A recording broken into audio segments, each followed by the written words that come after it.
part of that verse, Jonathan and David are speaking. Jonathan loves David and is willing to help him. He recognizes the work of God in him. And when we get to this part round about verse 11, well, back up a little bit. Let's take it from verse 11. And there was war again, and David went out and fought with the Philistines and slew them with a great slaughter, and they fled from him. And the evil spirit from the Lord was upon Saul, as he sat in his house with his javelin in his hand, and David played with his hand. And Saul sought to smite David even to the wall with the javelin, but he slipped out of Saul's presence, and he smote the javelin into the wall, and David fled and escaped that night. The young man just wrought a great victory. Great victory. And he wants to kill him. He wants to impale him on the wall. So he flees. Verse 11, so Saul sent messengers to David's house to watch him. What's the next part say? Slay him. He didn't just send people to watch him, to watch over him, to keep and protect him. He didn't do that. He sent men to watch him and to slay him in the morning. And Michal, David's wife, told him, saying, if thou save not thy life tonight, tomorrow thou shalt be saved. And who's Michal here? This is Saul's daughter. David is not just the young man who killed Goliath. David is just not the young man who's serving in Saul's army. This is not David, only David who's winning great battles. This is Saul's son-in-law. This is who he is. He wants to kill his son-in-law. He wants to drive a javelin through him and pin him to the wall. And Michal is warning him. Brothers, listen to the sisters. Listen to the woman. She knew what was going on, and she cautioned him. We need to flee, brother, because tomorrow you will be a dead man.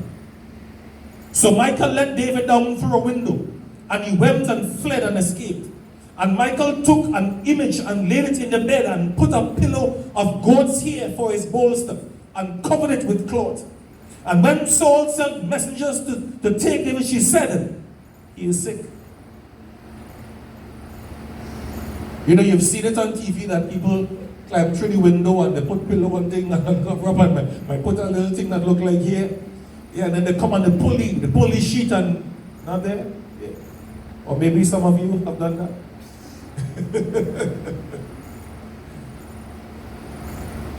Read what happens next. This man is not playing.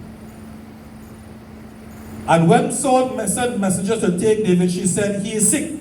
And Saul sent the messengers again to see David, saying, bring him up to me in the bed that I may slay him. You're not playing. He's sick, but that's better yet. He can't hold away. Bring him in the bed. The enemy is not playing. The enemy is serious. The enemy is not interested in the fact that things are a little bit difficult for you now. It's a little challenging. Not interested in that. The enemy is not interested in the fact that you mightn't feel up to the battle. Not interested in that. The battle is being brought to your doorstep. When the battle is being brought to your doorstep, when the battle is waging there, you need to respond. You need to respond. We see in this that there's a time that we're going to stand and fight toe to toe, and then there's another time we're going to realize we need to escape from our lives, and that's exactly what David did. Because that's about he was going to do.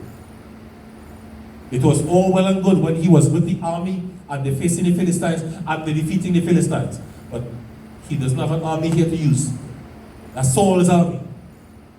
And so he's pretty much on his lonesome, and his wife cautions him and says, you need to go. And he fled.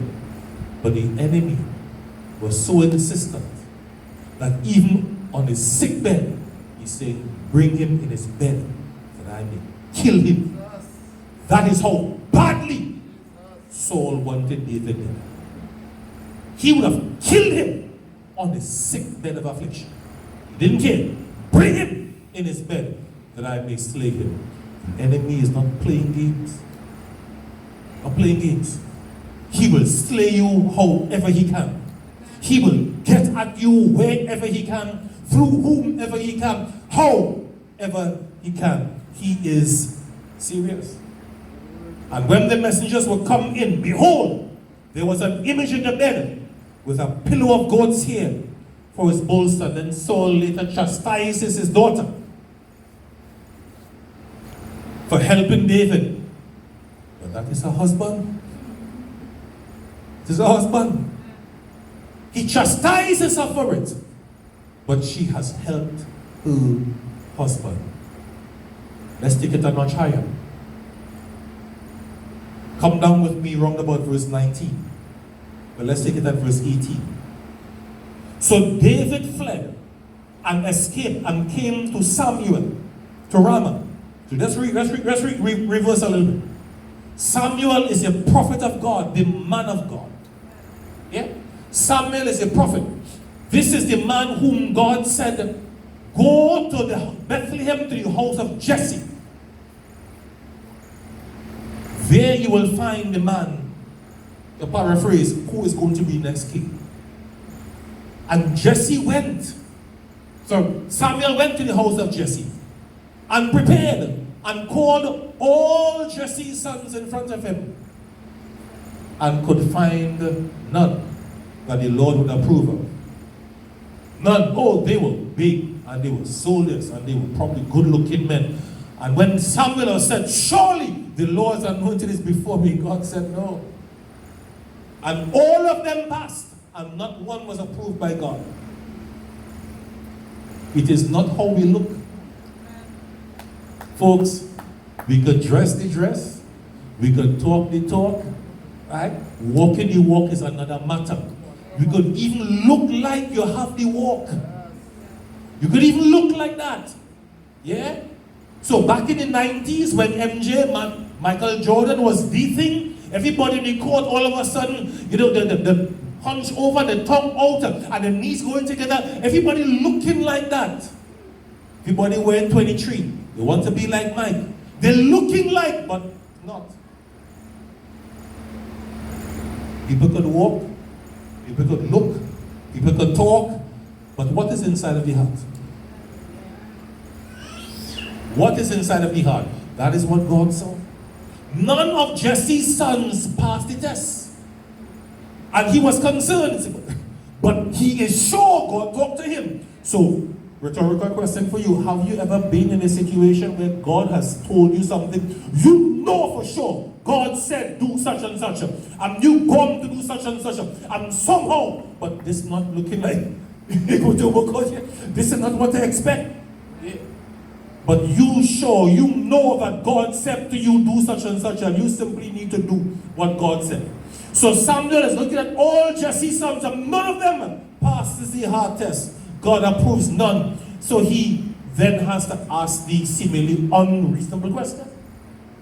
Because he asked him to bring his sons. Do you have any more? It seems unreasonable. Ask him to bring your sons, to bring these guys on. But God said no. But I know God said he's here. And he, as an afterthought, as it were, like we like to say, he remembers there's a little one. Oh, he's just taking care of the sheep. Go and bring him. Go and bring him. You see, sometimes the person that we're not looking for, sometimes the person that we don't expect, sometimes the person that we don't think should be anywhere close to that, that is the man or the woman that God is interested in. You should have been shouting for glory on that. Because some of that is you. Yeah? As an afterthought, as it were, he brings the little one. Go bring him. And when David arrives before him, arise and anoint him. Oh, Papa, yo. So David knows Samuel from back in those days. He was anointed to be king, but his time was not yet. And that is a slightly different lesson, but here's a quick version. God intends particular things for us. He may anoint us for particular tasks and chores and responsibilities, but we got to wait until the time is right for that to come forth, to manifest itself. And when that time is come, there is no stopping it. He was anointed to be king, but it was not yet the time. So he had to wait. So he's in trouble now and he flees. And he goes to Samuel to Ramah and told him all that Saul had done to him. And he and Samuel went and dwelt in Naioth. And it was told Saul saying, behold, David is at Naioth in Ramah. You notice that David's enemy have spies all over the place, right? He knows where he is. People are telling him, sending word back. The enemy knows where you are.